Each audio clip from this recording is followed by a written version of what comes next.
Bismillahirrahmanirrahim. Assalamualaikum warahmatullahi wabarakatuh.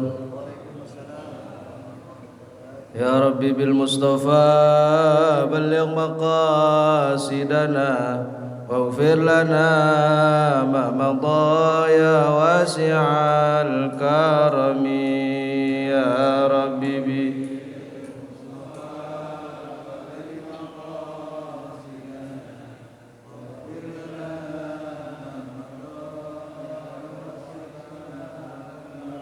نبينا الأمير النهي فلا أحد أبر في قول لا منه ولا نعم يا ربي بمصطفى بلغ مقاصدنا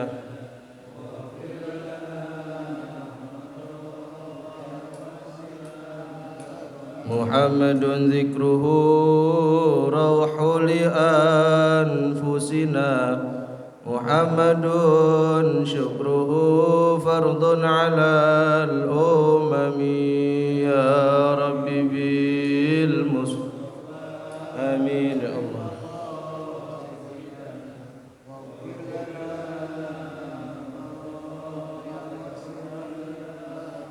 هو الحبيب الذي ترجى شفاعته لكل حول من الأحوال مقتهم يا ربي بالمصطفى بلغ مقاصدنا واغفر لنا ما مضى يا واسع الكرم اللهم صل وسلم وبارك عليه وعلى آله.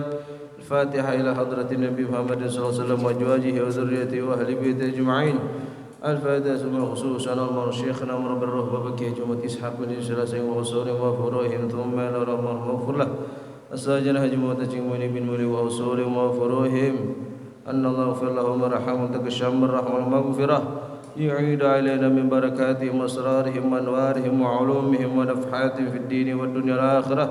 ثم الفاتحة خصوصا مؤلف هذا الكتاب شيخ الإسلام محي الدين أبي زكريا شرف النووي وأصولهم وفروعهم أن الله يغفر له وتكشم الرحمة والمغفرة يعيد علينا من بركاتهم وأسرارهم وأنوارهم وعلومهم ونفحاتهم في الدين والدنيا والآخرة صلى الله عليهم. الفاتحة. أعوذ بالله من الشيطان الرجيم. بسم الله الرحمن الرحيم. الحمد لله رب العالمين الرحمن الرحيم مالك يوم الدين إياك نعبد وإياك نستعين اهدنا الصراط المستقيم صراط الذين أنعمت عليهم غير المغضوب عليهم ولا الضالين آمين. بسم الله الرحمن الرحيم. اللهم صل على سيدنا محمد الفاتح لما أغلق الخاتم لما سبق الناصر الحق بالحق والهادي إلى صراطك المستقيم وعلى آله وصحبه حق قدره ومقداره العظيم. اللهم أخرجنا من ظلمات الوهم وأكرمنا بنور الفهم وافتح علينا بمعرفة العلم وحسن أخلاقنا بالحلم وسهل لنا أبواب فضلك وانصر علينا من خزائن رحمتك يا أرحم الراحمين آمين يا رب العالمين. قال الشيخ المصنف رحمه الله تعالى ونفع به وبعلومهم وبكم في الدارين آمين. قال رضي الله عنهم وعن أبي هريرة رضي الله عنه قال سمعت رسول الله صلى الله عليه وسلم يقول والله إني لأستغفر الله وأتوب إليه في اليوم أكثر من 70 مرة. رواه البخاري. وعن الأغر بن يسار مزني رضي الله عنه قال Qala Rasulullah sallallahu alaihi wasallam, ya ayuhan nas tubu ilallah wastaghfiru fa inni atubu fil yaumi ilaihi mi'ata marrah. Rawahu Muslim. Wallahu a'lam shawab wa ilaihi marji'u wal ma'ab. Alhamdulillahirabbil alamin wal 'aqibatu lil muttaqin wala udwana illa 'alal zalimin. Asyhadu an la ilaha illallah wa asyhadu anna Muhammadan 'abduhu wa rasuluhu la nabiyya ba'dah. Allahumma fasalli wa sallim wa karrim wa 'azzim ala sayyidina wa maulana Muhammadin salatan tamla'u khazainallahi nura wa takunu lana walil mu'minina farajan wa farhan wa surura wa ala alihi wa sahbihi wa sallim tasliman katsira. Amma ba'du, pertama-tama marilah sama-sama kita panjatkan puji syukur kita kehadirat Allah Subhanahu wa taala. Di pagi hari yang berkah ini, di pagi hari yang cerah ini, kita masih diberikan nikmat oleh Allah Subhanahu wa taala. Nikmat sihah wal afiyah, yang terpenting adalah iman wal Islam. Salawat serta salam mari kita curahkan kepada junjungan kita Nabi besar Muhammad sallallahu alaihi wasallam, kepada keluarganya, sahabatnya, insyaallah kita umatnya, yang mudah-mudahan kita dijadikan oleh Allah Subhanahu wa taala umat Nabi kita Muhammad sallallahu alaihi wasallam yang istiqamah di jalan Allah dan Rasulnya. Amin ya rabbal alamin. Ma'asyiral muslimin rahimakumullah.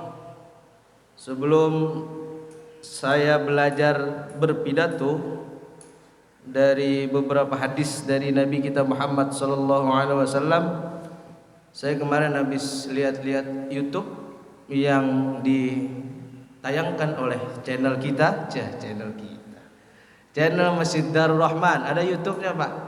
Jadi kalau mau yang lihat ceramah-ceramah ada YouTube-nya. Pas kemarin saya lihat, karena kemarin saya bertepatan hari Minggu nggak di sini, saya datang ke sini udah setengah perjalanan lagi tanya jawab, karena saya nggak tahu dari awalnya. Akhirnya saya lihat YouTube dari awal sampai akhir. Ternyata pertanyaannya serem-serem juga sebenarnya. Bagaimana hukumnya kalau makmum ngelihat imamnya bacanya nggak benar? Apakah saya ulang? Apa saya sholat lagi di sini? Waduh, pertanyaannya berat. Tapi tuh di depan guru tahsin itu, granada tahsinnya nggak mengaji. Ada orang bisa, tapi nggak mau ngaji lagi, salah. Hadisnya kita udah tahu, talabul ilmi fariidhatun ala kulli muslimin wa muslimatin. Menuntut ilmu itu wajib bagi setiap muslim dan muslimat. Jangan, alah gue udah bisa baca Fatihah, ngapain gue ngaji lagi tuh. Ada guru tahsin nggak mau datang.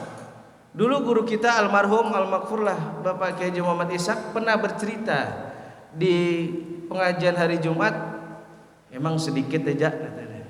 Lagi ngobrol-ngobrol sedikit emang kalau ngaji Quran. Kalau kuliah subuh emang udah banyak, udah dengerin doang katanya. Iya Pak Kiai. Maka alhamdulillah bagi saya berterima kasih pada bapak-bapak yang selalu memakmurkan masjid ini dengan kegiatan-kegiatan keagamaan, dengan kegiatan-kegiatan taklimnya. Kami bersyukur, banyak-banyak terima kasih pada bapak-bapak semua. Mudah-mudahan segala langkah bapak menjadi guguran dosa kita di hadapan Allah Subhanahu wa taala.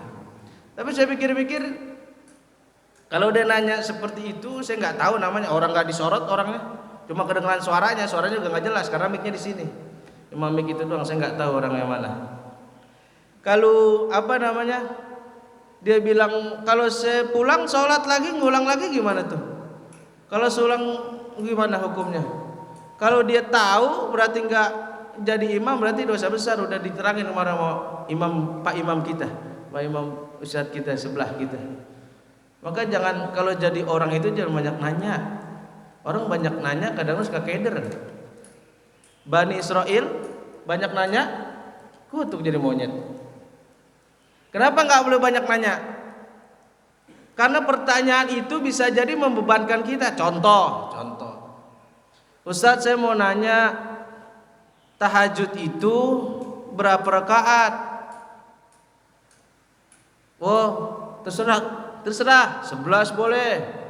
Apa 2 boleh, paling sedikit 2. Pakai nanya, baca suratnya apa? Umat-umat terdahulu itu hancur karena apa? Banyak bertanya. Kasratus soal, banyak tanya tapi nggak diamalin. Ini bagaimana hukumnya? Ini bagaimana? Ngaji nggak mau. Gimana? Mau tanya belubaannya. Tapi nggak mau datang dia. Merasa udah bisa, nggak mau datang. Maka adabnya kita bertanya sama guru. Setelah taklim baru tanya. Rabbana taqabbal minna innaka antas samiul alim wa tub alaina innaka antat tawwab. Ditutup doa nih. Selesai sharing baru nanya. Ustaz, maaf Ustaz, ini tadi saya enggak paham begini. Udah orang nanya benar. Kalau nanya di depan umum, biasanya guru saya bilang, kalau nanya di depan umum, takutnya satu ada yang tersinggung. Yang kedua, takut menjatuhin orang. Dia nanyanya kena ke tetangganya nih yang datang nih. Gua dah mau males dah datang pengajian sini dah. Gua tuh yang udah ngomongin tuh. Yang bagusnya gimana? Habis taklim tutup doa selesai, baru nanya. Nanya apa? Maka kalau banyak nanya jangan diladenin dah orang yang nanya. Dulu saya dikasih pelajaran sama guru agama saya dulu di SMA 3. Ketika itu ada Jambore Rohis nasional seminggu di Buperta. Namanya saya murid, nanya terus ya. Pak, ini bajunya baju apa Pak? Baju muslim apa? Muslim sekolah apa muslim bebas? Dua-duanya. Saya siapin nama mama saya dua-duanya. Terus bawa baju batik Pak? Ya, batik bawa. Saya nanya lagi, batiknya batik sekolah, batik bebas Pak? Dua-duanya saya masukin. Pramuka bawa nggak Pak? Karena itu jambore bawa saya bawa pramuka. Di situ ada pelatihan manasik haji, bawa kain ihram. Wah udah, semua udah bawa, udah 1 koper Pak, penuh tuh, daleman lah apa semua penuh. Saya masuk ke Kemenak, teman saya cuma pakai ransel, saya bawa koper kayak orang mau umroh. Coba itu, saya setengah malu datang. Ini dari mana nih? SMA mana nih? Kayaknya jauh amat. Saya nunduk Saya dari SMA 3, situ dari mana? Oh, SMA 3. Iya, SMA 3. Situ dari mana? Tugu Ibu. Kan Tugu Ibu sama SMA 3 enggak begitu jauh. Udahlah. Saya udah malu, datang kasubaknya Kemenak, Pak Haji Ali Maksum. Ini mau study tour kemana? Orang mau apa namanya? Mau camping bawa koper gede katanya. Mau study tour kemana katanya? Enggak Pak, saya dapat info gini. Oh ya udah. Jalan kita ke Buperta, Cibubur. Di situ berkumpul orang-orang banyak dari Rohis, Sumatera, Indonesia dah. Ada yang dari Jawa, ada yang dari Padang sampai Papua ada. Kalau bawa ransel kan enak kan tinggal gemblok. Nih di Buperta jalannya kan tanah-tanah udah. Saya derek tuh gitu koper. Saking belum ketahuan kumpulnya di mana, saya tunggulah di situ. Saya duduk sama teman-teman. Datang nih rombongan nih dari bis, ngomongnya orang Jawa. Assalamualaikum, punten. Iki dari mana katanya? Saya dari Depok. Depok jauh katanya. Lihat koper saya gede katanya. Depok jauh dari sini katanya. Saya saking malu, jauh, padahal nggak tahu cuma 15 menit dari sini kan. Udah. Saya malu aja nanti. Udah kan. Selesai acara, tahu Pak itu yang dipakai cuma berapa bajunya? Baju muslim sekolah sama batik sekolah, yang lainnya bebas, cuma 2 Pak. Yang lainnya gak kepake, mama saya marah-marah pulang. Pas dibuka tuh koper, set, apaan yang dipakai nih? Daleman gak ada, ini masih ngutuh katanya. Emang kagak mandi di sono? Gimana mau mandi? Orang Buperta ini airnya kemana tahu, orang kemana tahu. Nih baju muslim ini gak dipakai. Ini kan udah, saya datang lah silaturahim ke guru saya, Ustadz Al-Mukarram Bapak Ustadz Ahmad Yudan yang pernah ngisi di sini. Pak, saya mau cerita Pak. Apaan? Saya kemarin diketawain Pak. Ketawain gimana? Saya bawa koper sendirian Pak, yang lain pada bawa ransel Pak, saya doang diketawain katanya. Saya akhirnya yang Bapak bilang kagak dipakai semua. Tuh kan, kamu berarti belum ngajinya belum bener nih. Kenapa Pak? Kamu kan tahu Bani Israel. Kenapa Bani Israel Pak? Kenapa dikutuk jadi monyet? Banyak nanya. Kan jangan banyak nanya, udah ada baju muslim, bawa aja baju muslim, udah. Maka dari situ mulai saya mulai tahu taktik guru saya nih. Wah, ini Bani Israel, udah enggak banyak nanya. Kenapa? Ketika kita tahu ilmunya, enggak kita amalin, dosa tuh. Jadi alhamdulillah tahsin kita sudah berjalan. Yang mau berin Fatihah silakan. Kemarin malam udah talaki lagi imam-imam tuh. Bismillah. Monyong, udah mulai yang monyong imam. Mus. Nah, udah mulai. Yang malam minggu udah mulai dari koreksi imam-imam ya. Jadi alhamdulillah jemaah kita udah ada yang mau ningkat jadi imam. Udah ada yang setoran Al-Baqarah soalnya. Bapak Al-Mukarram Al-Muhtaram, Bapak Ustadz Dedi sebelah kita nih, tetangga kita, radhiyallahu anhu ya. Mudah-mudahan jadi imam deh nih. Banyak imam sini banyak ya. Banyakan imam sama makmumnya. Kalau imam mah bukan dilihat dari bacaannya doang, Pak. Imam nih bukan dari bacaannya doang. Kata guru saya tingkatan tasawuf nih saya catat nih. Ketika mana nih? Idza qamatil jamaah, apabila jamaah itu telah didirikan, qad qamatis shalah, udah didirikan tuh semua sembahyang. Fa nazarahu Allah ilal imam, fa in kana khaira qalbihi ghafarallahu wa taqabbalahu.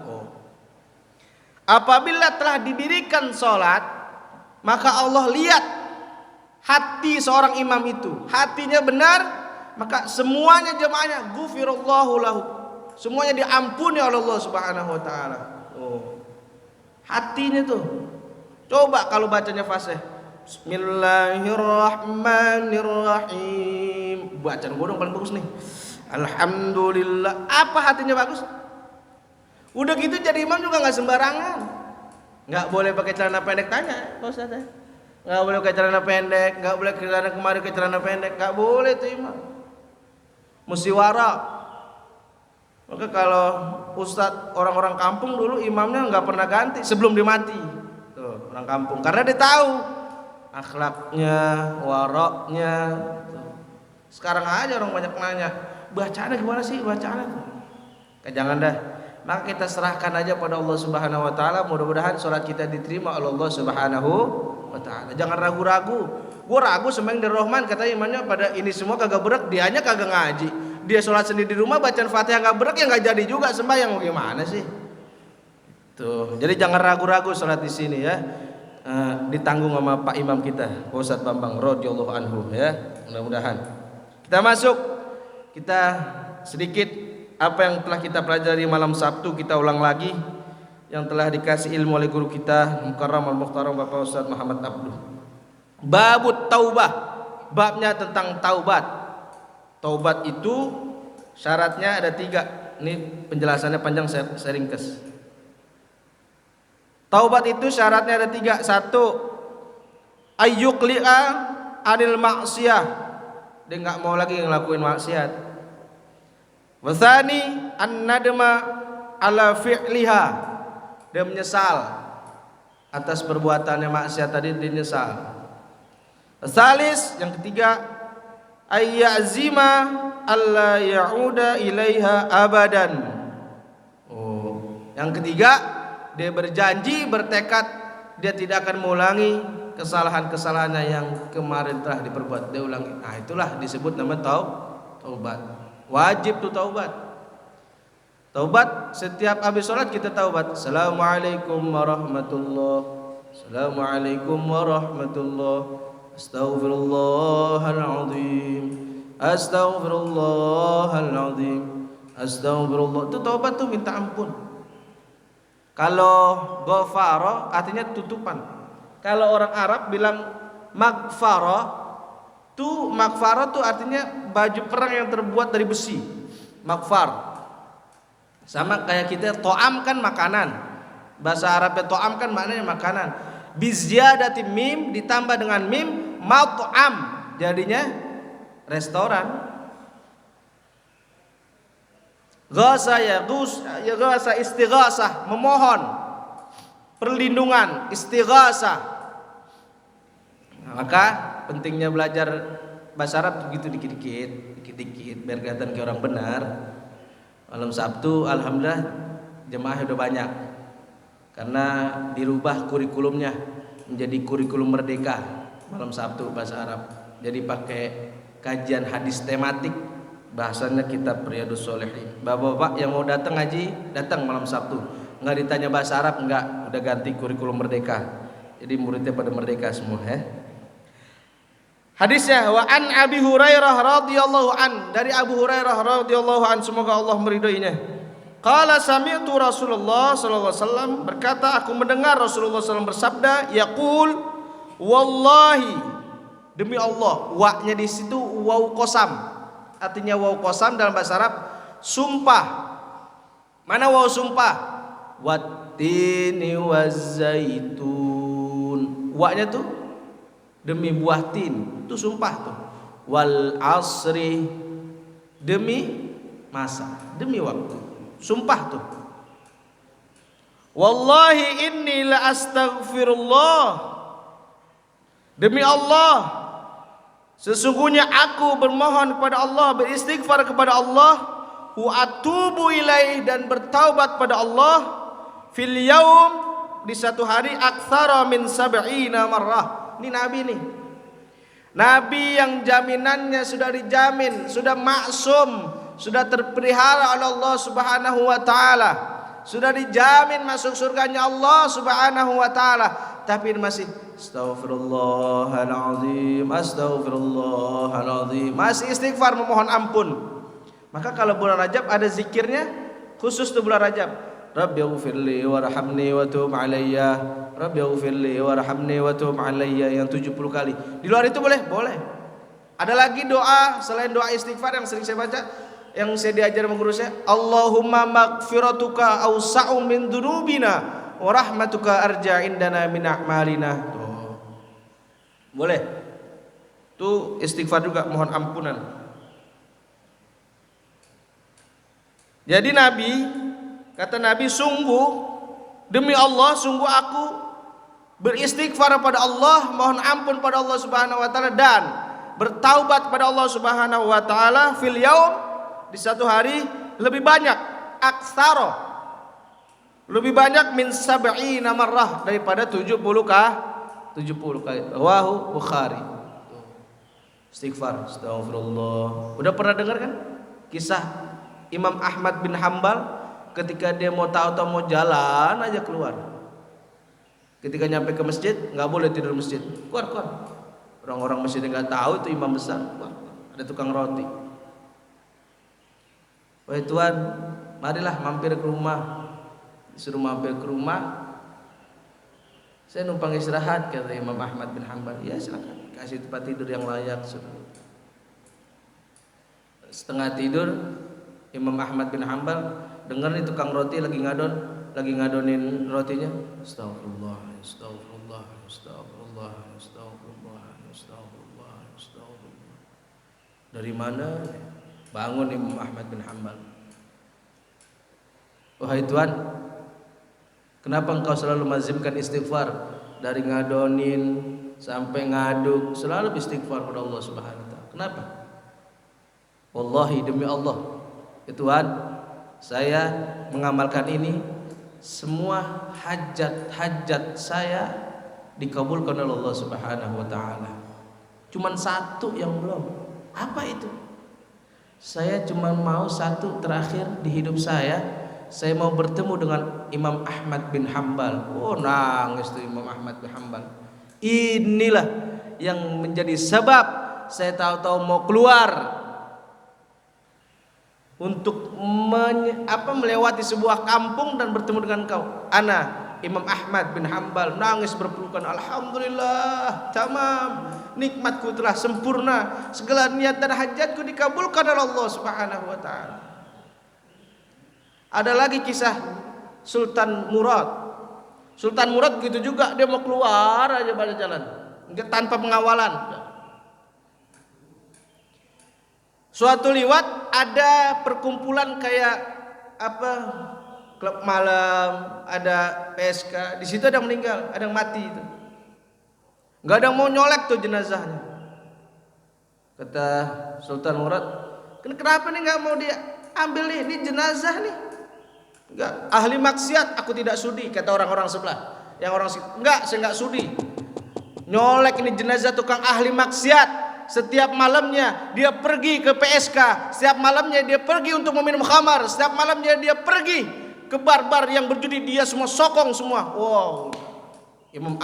Sultan Murad yang angkat sendiri. Bawa ke rumah. Istrinya nangis. Assalamualaikum. Waalaikumsalam. Nangis istri, ya Allah. Ini kenapa gak ada mau ngangkat suami saya, ya Allah. Ini yang saya takutkan. Ditanya sama Sultan Murad. Wahai ibu, kenapa engkau menangis dan berkata ini yang engkau takutkan? Iya, wahai Tuan, saya selama beliau ini punya usaha, tapi usahanya ketika dapat keuntungan dia langsung pergi ke PSK, ke minuman khamar, tempat perjudian. Mau ngapain? Dia sumbangin hartanya biar pada malam hari itu nggak ada yang PSK, pelacur berhenti, yang minuman khamar dia berhenti, dia ambil, dia buang semuanya. Bininya udah bilang, bang jangan, ntar orang gak ada yang mau, dikira kita orang gak benar. Biarin di hadapan kita dianggap orang gak benar, tapi di jalan Allah Subhanahu Wa Taala kita mati syahid di hadapan Allah Subhanahu Wa Taala. Dan tidak apa-apa ketika nanti orang-orang gak ada yang mau menyolati aku dan tidak ada yang memupung aku. Akan tetapi nanti suatu masa akan diciptakan, akan digiring oleh Allah Subhanahu Wa Taala, itu Sultan Murad yang akan membawa jenazahku. Bener Pak, yang ngebawa Sultan Murad sendiri. Ini jangan coba-coba, tapi gajian main ke tempat pelacuran. Saya mau sedekah dah biar pelacur udah nggak ada. Gua pulang, jangan. Jangan dicontoh dah, susah, jangan. Ya, itu kisah yang menyentuh bagi kita, begitu pedulinya orang kepada sesama manusia. Kalau kita bersedekah, yang deket-deket dulu di sini. Boleh gak ke luar negeri? Boleh. Siapa nggak boleh? Cuman lihat sekeliling kita. Kemarin belum ada berapa lama datang dari Afghanistan. Ya Pak Zakaria ya. Ya Bapak dari Afghanistan. Terkenal masjid kita ke Afghanistan. Ternyata itu orang yang beberapa kali ke masjid ini ternyata. Untung ada translator imam kita. Yang can you speak English, sedikit-sedikit masih ngerti ngomongannya. Saya mau ketemu sama jemaah, kata. After praying, after sholat. No, kata dia. No. After wirid, you know wirid? Subhanallah gitu. Akhirnya gak dikasih. Wah, Pak, ngunjukin surat. Ini proposalnya. Ya enggak, di sini enggak terima dulu. Datang temannya. Wallahi, ana min muhajirin, antum min masjid muhajirin. Nggak saya keluarin, dia bahasa Inggris, dia bahasa Arab dikit-dikit. Antum min masjid muhajirin? Na'am, ana min muhajirin. Khalas, 200, wallahi ikhlas. Wah, pakai wallahi, pakai sumpah ngomongnya. Gila Arab. Wallahi, mukhlis, ikhlas 200, uang kas masjid katanya. Saya telepon orang muhajirin. Ustaz, ini ada yang dari Afghanistan, katanya dari muhajirin kasih duit kas nih, uang kas 200, benar gak? Enggak Ustaz, bohong tuh, ini bohong. Wallahi. Wah, tapi nadanya kayak maksa. Jadi kita mau sedekah, lihat-lihat yang tetangga kita dulu, yang dekat-dekat aja dah. Yang penting jelas tuh keberadaannya tuh. Ya, jadi jangan sampai kita salah sasaran. Terus selanjutnya, wa anil Gharri bin Yasar Muzanni radhiyallahu an qala Rasulullah sallallahu alaihi wasallam, bersabda Nabi kita Muhammad sallallahu alaihi wasallam, ya ayuhan nas, wahai manusia, tubu ilallah, bertaubatlah kepada Allah, wastaghfiruh, dan memohon ampunlah kepada Allah. Fa inni atubu fil yaum ilaihi mi'ata marrah, maka sesungguhnya aku bertaubat di satu hari, kata Nabi, mi'ata marrah, 100 kali. Astaghfirullahaladzim, astaghfirullahaladzim, astaghfirullahaladzim. Ini amalan-amalan yang sudah dicontohkan sama guru kita nih. Dulu guru kita kalau ba'da subuh nih, ini hari kalau nggak waktu ngajar, beliau selalu di ruangannya pegang tasbih. Tasbihnya dia nggak mau ganti itu. Tasbih peninggalan almarhum Pak Haji Paiman. Sampai tengahnya putus dia nggak mau ganti. Dililit lagi. Itu batasan almarhum yang buat tuh. Dililit lagi. Astagfirullah. Udah capek astagfirullah udah banyak, selawat. Allahumma sholli alaihi wasallam. Allahumma sholli. Sampai ngantuk-ngantuk tapi duduk-duduk. Ntar sekitar jam 6 baru udah pulang. Saat isyraq baru. Kebiasaan guru kita yang belum kita bisa ikuti. Guru kita ya Allah Pak, baca kitab dia bisa, bahasa Arab dia jago, tapi masih dengerin orang, masih mau ngaji Pak. Sebulanan waktu bulan puasa sama saya sama Pak Meswandi sama almarhum tiga-tigaan ngaji, sama Pak Ustaz Zakaria ngaji sebulanan. Udah gitu ya Allah, kayak udah gambaran gitu waktu saya ngaji. Sebulanan itu materi yang kita kaji itu di guru kita, guru saya itu Karramal Mukhtar Bapak Kiai Haji Muhammad Jailani, babnya tentang bab kematian, babnya tentang jenazah. Allah. Habis itikaf di sini, Pak Kiai mau istirahat dulu bagaimana? Kita ngaji aja, sayang tuh. Malamnya habis begadang, ngaji juga berangkat. Semoga keberkahan untuk kita semua yang selalu mengikuti jejak langkah beliau, yang selalu meneruskan estafet perjuangan beliau. Selanjutnya, wa Nabi Musa Abdullah bin Qais Al-Ash'ari radhiyallahu anhu, anin Nabi sallallahu alaihi wasallam qala, inna Allah ta'ala yabsutu yadahu. Nabi kita Muhammad SAW bersabda, sesungguhnya Allah membentangkan rahmatnya. Yang diartikan tangannya jangan. Kemarin dari bahas sama guru kita. Rahmatnya. Billaili liyatuba. Malam hari ini dibentangkan sama Allah Subhanahu wa taala. Untuk siapa? Untuk mengampuni musii'un nahar, orang-orang yang berbuat kejelekan di siang harinya. Siapa sih Pak yang gak punya kejelekan, kesalahan?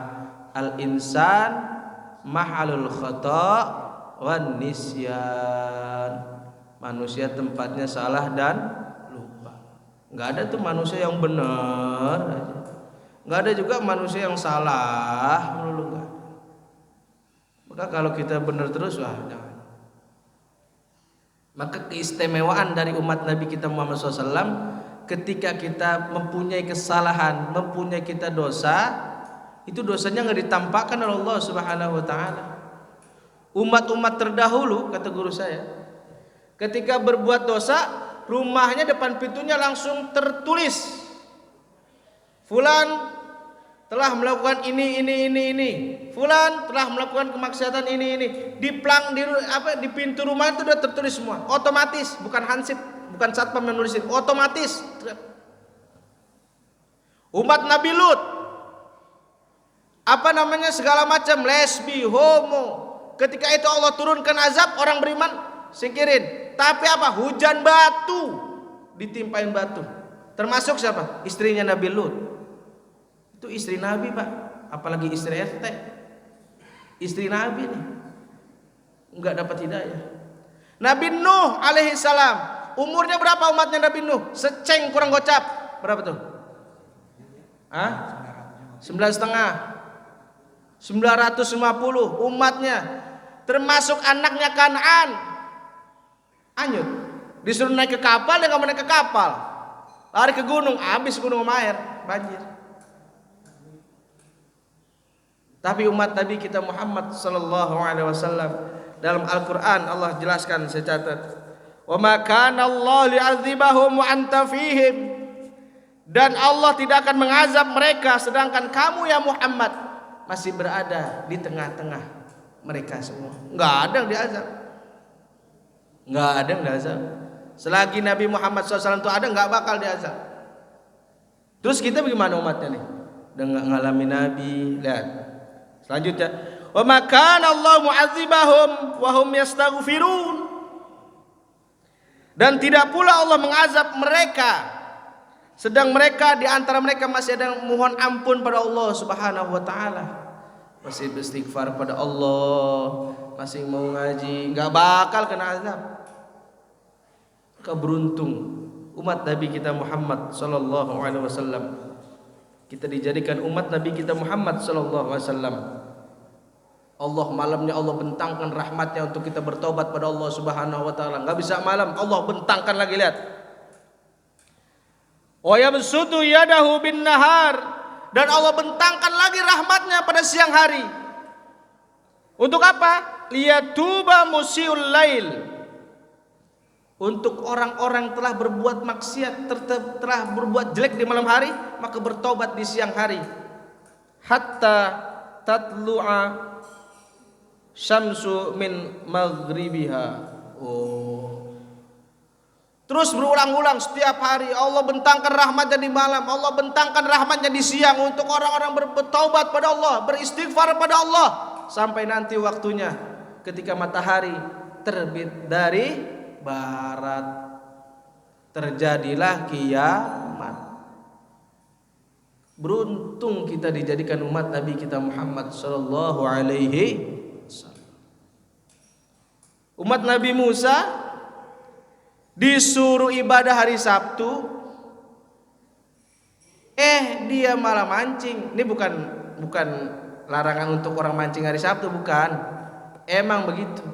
Ketika itu kata Allah dalam Quran surah Al-Baqarah ayat 65, walaqad alimtumul ladzina tadaw minkum fis sabti faqulna lahum kunu qiradatan khasiin.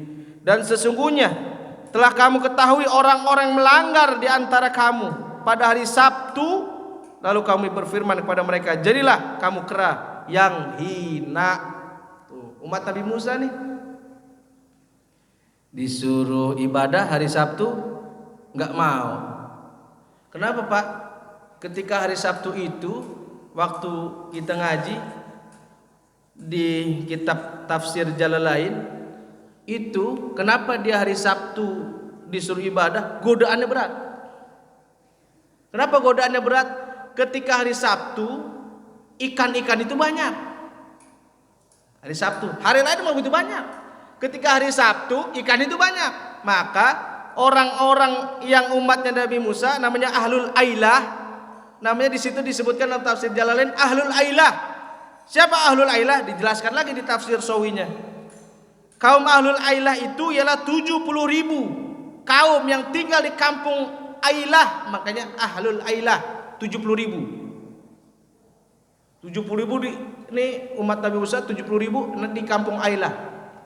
Ketika hari Sabtu disuruh ibadah, disuruh taat sama Nabi Musa hari Sabtu, dia nggak mau. Karena godaannya Allah giring tuh, Allah uji dengan ikan-ikannya banyak hari Sabtu. Dia cari hari Sabtu. Kunu qiradatan khasiin, maka kami jadikan mereka semua kerak-kerak monyet yang hina. Tuh, langsung diazab tuh Pak. Di surah hari Jumat boleh mancing, boleh ngapain. Terus ke hari Sabtu jangan, suruh ibadah. Sama, kalau kita gambarkan, guru saya bilang sama kayak kita begini. Wah, kalau gue ngaji gue rugi nih, nggak bisa sana, nggak bisa kemari. Kalau gue ngaji nih, wah nggak bisa ngapa-ngapain gue nih. Tuh sama, sini ada pengajian, gal. Awas, semua dijadiin monyet semua. Tapi bukan monyet apa namanya yang sekarang di Ragunan, bukan. Ngajak anak Ragunan tuh, lihat keturunan Nabi umat Nabi Musa tuh, bukan. Tapi kenapa dijadikan monyet? Cuman berlaku cuman 3 hari. 3 hari dia nggak makan karena berubah jadi monyet. 3 hari dia nggak keluar, 3 hari dia nggak makan, dia nggak minum, mati habis. Tapi di tafsir Al-Maraghi karangan Profesor Dr. Ahmad Mustafa Al-Maraghi, di situ pendekatannya menggunakan filosofis, bukan dalam artian dia ujuk-ujuk jadi monyet, bukan. Akan tetapi artinya dijadikan monyet adalah Allah jauhkan mereka semua dari semua kebaikan.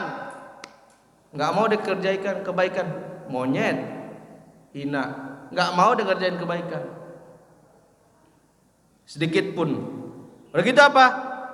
Yang kedua Allah jadikan itu orang-orang mereka semua dia tahu tapi pura-pura nggak tahu. Tahu dia. Sama kayak kita. Tahu hadis thalabul ilmi fardhatun ala kulli muslim tapi nggak ngaji.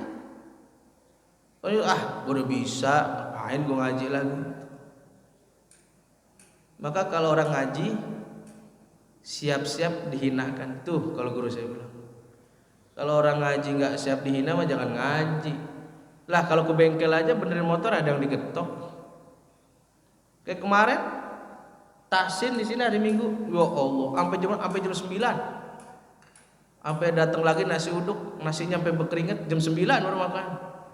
Bismillahirrahmanirrahim.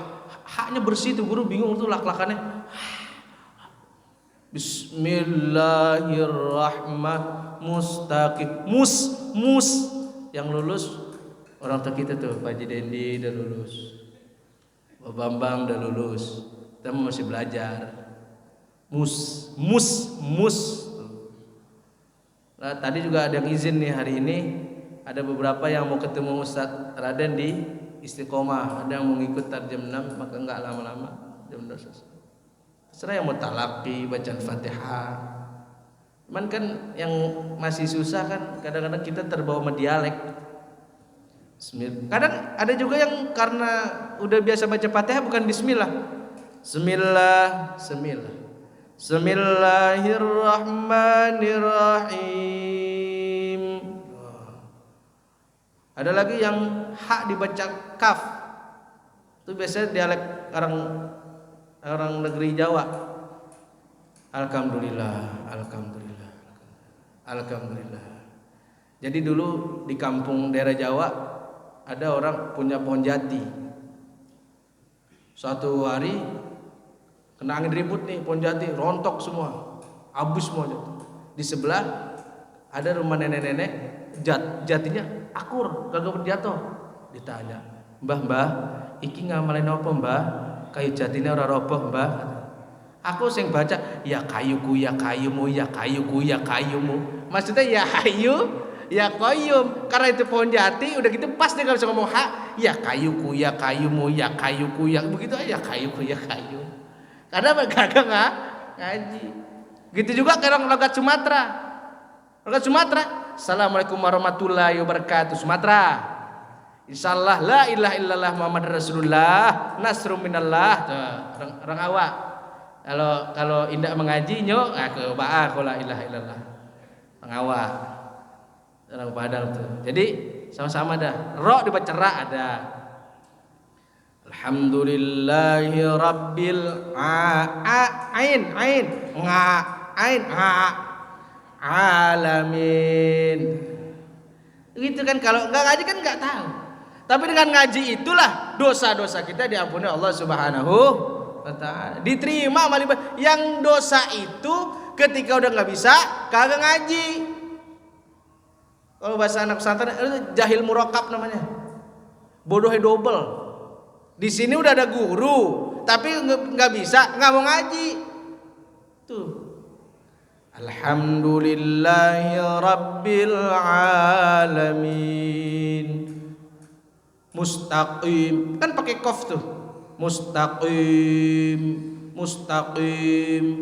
Dulu kata almarhum Pak Haji Rosidin, guru kita, dulu ada orang Betawi belajar huruf qaf, mustaqim. Nggak bisa mustaqim pakai kaf terus belajarnya di balai. Balainya dia pakai kain sarung kan? Orang dulu pakai kain sarung, pakai celana dalam nggak? Enggak. Balai kan begitu tuh bambunya tuh, ya enggak? Duduk sila, mustaqim. Ustadz minggat kan bergerak tuh bambu, kejepit dia punya kelenengannya tuh. Tak, sakit, aduh sakit. Tak tuh bisa kan? Coba ulang, mustaqim. Ya, yang tadi sakit, itu tuh bisa tuh. Mustaqim tuh. Gara-gara apa? Kejepit balai bisa.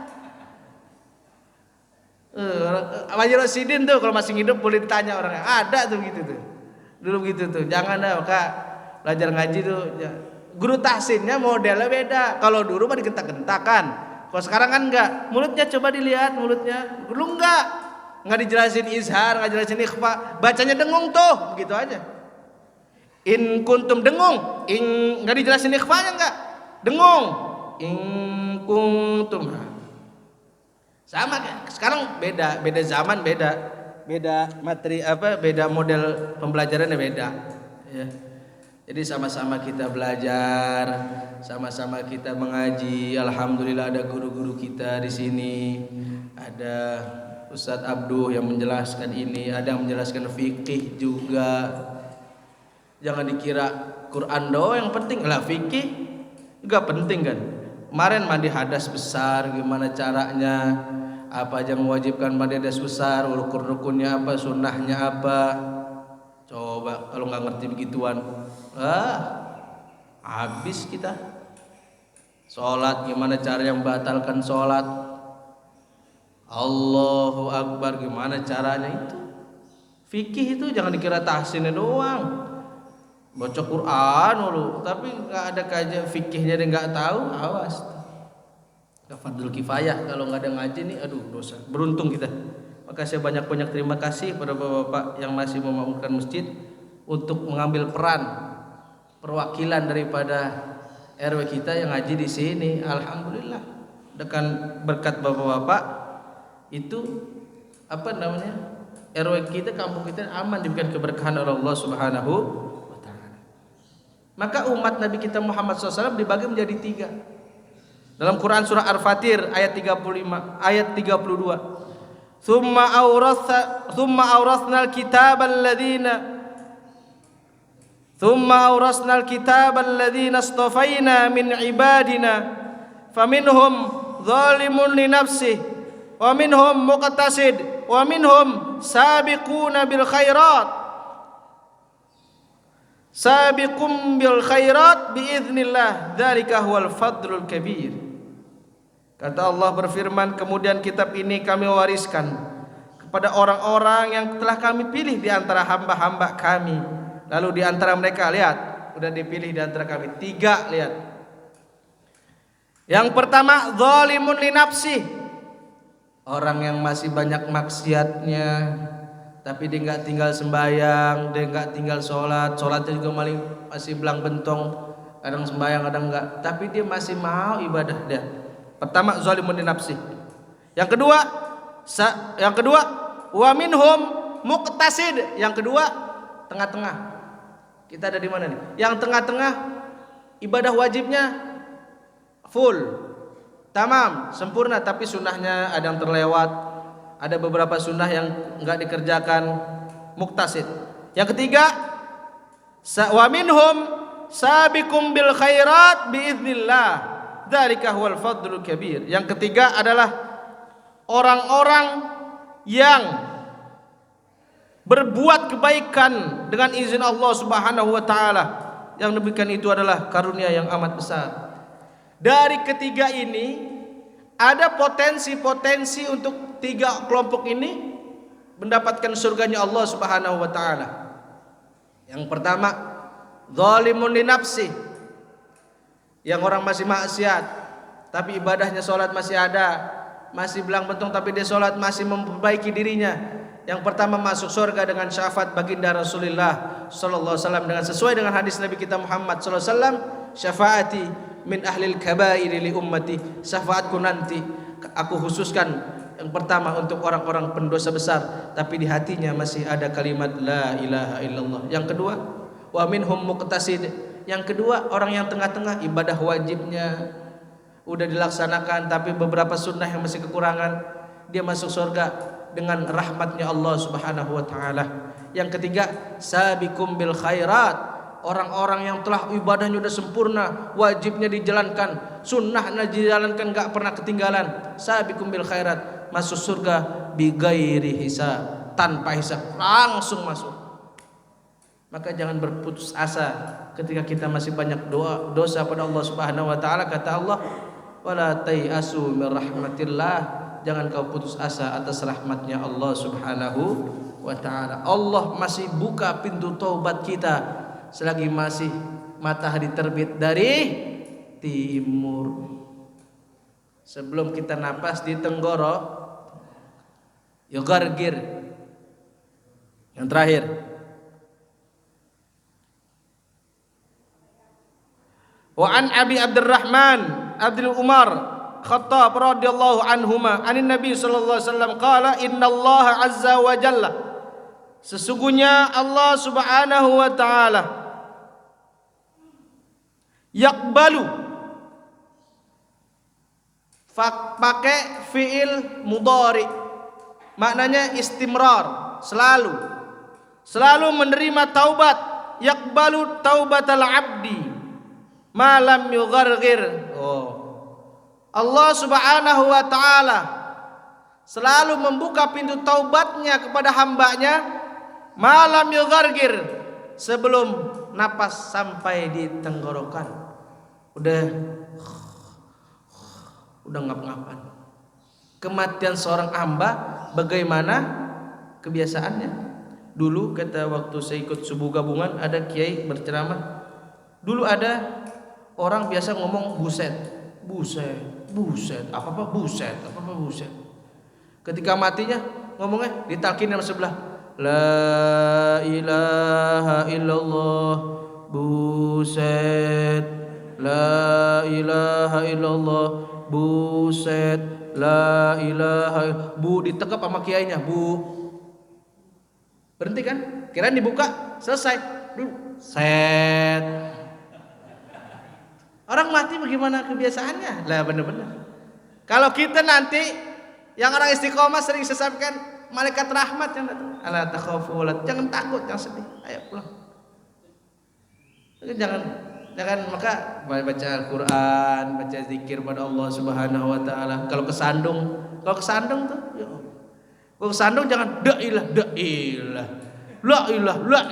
astagfirullah.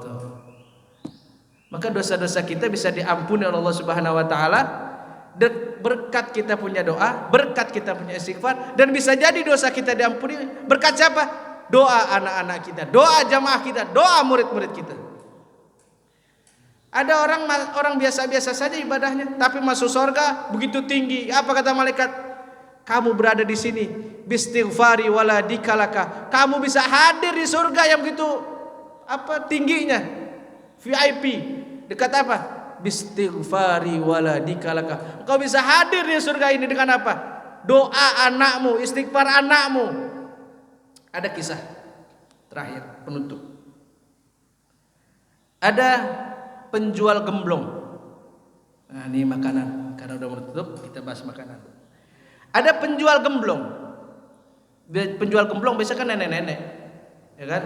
Dulu yang makanan orang dulu tuh biasa nenek-nenek, uli, nenek-nenek. Karena bikin gurihnya itu dari mana tuh? Uli. Dari keringet tuh nenek kan, numbuk kan, tuh keringetnya kan gurih. Tuh nenek dari pagi sampai siang gemblongnya nggak laku. Ada 5 kantong, satu kantongnya 5.000. Ada 8 kantong, 5. Ada 8, 5 kali 8 berapa? 5 kali 8? 40. 20. Wah, ya nih. Emang bagus sih, matematika nggak usah dihitung-hitung tuh, kalau orang hitungan pelit namanya. Saya selalu mengajarkan ke murid saya, kalau matematika jangan dipikirin seberapa aja. 1 tambah 1 berapa? 4. Bagus. Itu tandanya orang nggak perhitungan. Termasuk cucunya Pak Zakaria, saya udah doktrin gitu. Hisam 1 tambah 1 berapa Sam? 5. Oke. Bilang sama kakek. Saya bilang sama kakek. Kek 1 tambah 1 5. Kek kata Om Reja 1 tambah 1 5. Siapa ngajarin? No. Nenek itu jual gemblong 8 kantong, yang 1 kantongnya 5.000 belum laku. Duduk di tengah jalan.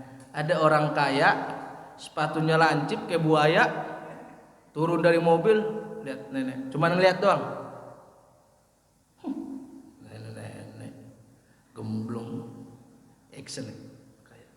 Dilatih dari mobil, masuk lagi mobil, cuma lihat.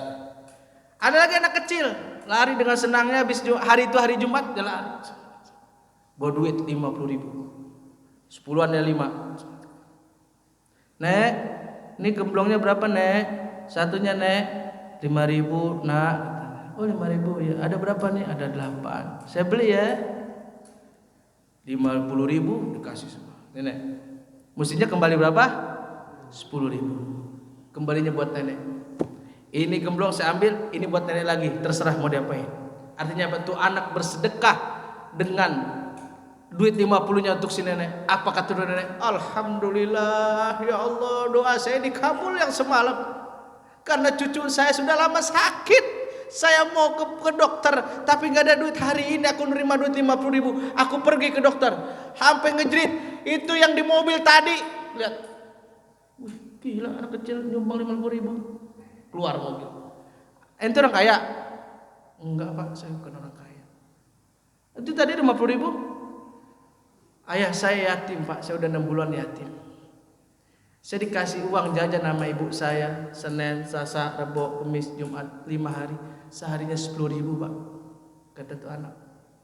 Tapi duit itu saya nggak jajanin, saya kumpulin karena saya dengar dari guru ngaji saya, siapa orang yang hari Jumat bersedekah untuk orang tuanya telah meninggal dunia, Allah jadikan kuburnya terang, jadikan taman-taman surganya Allah Subhanahu wa taala. Saya mau pak, orang tua saya, ayah saya kuburannya menjadi raudhah min riyadil jannah. Saya nggak bisa berbakti lagi pada orang tua saya pak, saya nggak bisa lagi.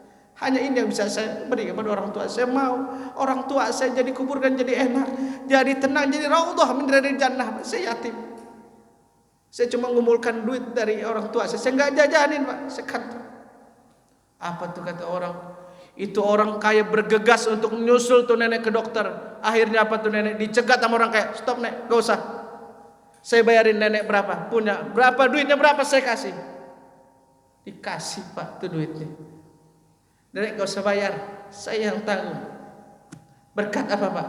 Orang yang berdoa di hadapan Allah Subhanahu wa taala tanpa diketahui orang banyak selalu merintih, ya Allah, berikanlah aku rezeki ya Allah, yang tidak disangka-sangka ya Allah. Sebab tuh anak mau bersedekah pada tuh nenek 50.000 dikasih. Nih, berangkat. Akhirnya orang kaya bergegas, nggak usah, saya bayar 50.000 buat nenek, saya tambahin lagi nih buat nenek. Itu dakwatul hal, afsah min dakwatil maqal. Dakwah dengan hal lebih besar pahalanya daripada dakwah dengan ceramah-ceramah. Kita bersedekah, kita tahajud, tapi nggak ada implementasi kita. Masih berapa banyak? Maka dengan ini beruntung kita dijadikan umat Nabi kita Muhammad sallallahu alaihi wasallam. Dengan doa kita, istighfar kita, doa kita dikabulkan oleh Allah Subhanahu wa taala berkat doa anak-anak kita yang bersedekah untuk kita semua yang telah meninggal dunia. Orang tua kita meninggal dunia, mudah-mudahan orang tua kita yang telah meninggal dunia Allah jadikan kuburnya raudhah min riyadil jannah, diampuni segala dosa-dosanya dan diterima amal ibadahnya, dan nanti di sorga kita bersama orang-orang tua kita gandeng mereka semua ke depan pintu surganya Allah Subhanahu wa taala. Mudah-mudahan, kami mohon maaf apabila masih banyak kekurangan, kesalahan dalam penyampaian karena kami masih belajar. Kurang lebihnya maaf. Mudah-mudahan dapat bermanfaat untuk kita semua. Kurang lebihnya maaf. Apabila ada yang mau ke Istiqomah, kami persilakan karena sudah pukul 6. Mengucapkan terima kasih banyak. Mungkin gak ada sesi tanya jawab, kita langsung baca doa penutup, langsung kita salam-salaman, habis itu biar keburu Isra ya. Mungkin itu saja dapat kami sampaikan, kurang lebihnya mohon maaf. Akhirul kalam, alafu minkum, assalamualaikum warahmatullahi wabarakatuh.